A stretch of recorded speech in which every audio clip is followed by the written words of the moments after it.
It's alive! It's alive! It's alive! I see by your eagerness and the wonder and hope which your eyes express, my friend, that you expect to be informed of the secret with which I am acquainted. That cannot be. Listen patiently until the end of my story, and you will easily perceive why I am reserved upon that subject. I will not lead you on, unguarded and ardent as I then was, to your destruction and infallible misery.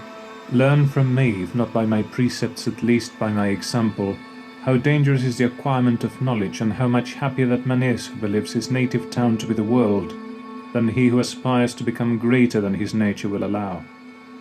When I found so astonishing a power placed within my hands, I hesitated a long time concerning the manner in which I should employ it.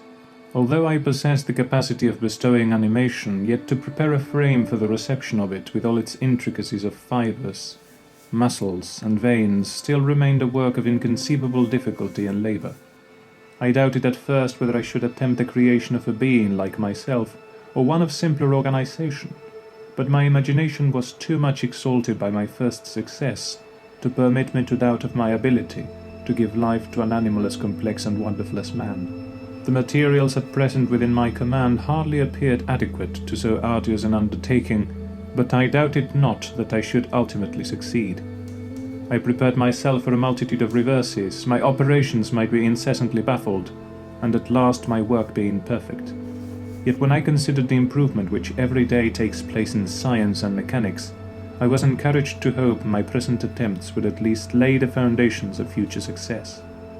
Nor could I consider the magnitude and complexity of my plan as any argument of its impracticability. It was with these feelings that I began the creation of a human being. As the minuteness of the parts formed a great hindrance to my speed, I resolved, contrary to my first intention, to make the being of a gigantic stature, that is to say, about 8 feet in height and proportionably large. After having formed this determination and having spent some months in successfully collecting and arranging my materials, I began. No one can conceive the variety of feelings which bore me onwards, like a hurricane in the first enthusiasm of success. Life and death appeared to me ideal bounds which I should first break through and pour a torrent of light into a dark world. A new species would bless me as its creator and source. Many happy and excellent natures would owe their being to me. No father could claim the gratitude of his child so completely as I should deserve theirs. Pursuing these reflections, I thought that if I could bestow animation upon lifeless matter, I might in the process of time, although I now found it impossible, renew life where death had apparently devoted the body to corruption. These thoughts supported my spirits while I pursued my undertaking with unremitting ardor. My cheek had grown pale with study, and my person had become emaciated with confinement.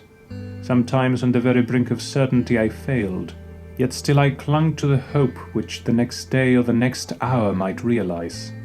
One secret which I alone possessed was the hope to which I had dedicated myself, and the moon gazed on my midnight labors while, with unrelaxed and breathless eagerness, I pursued nature to her hiding places.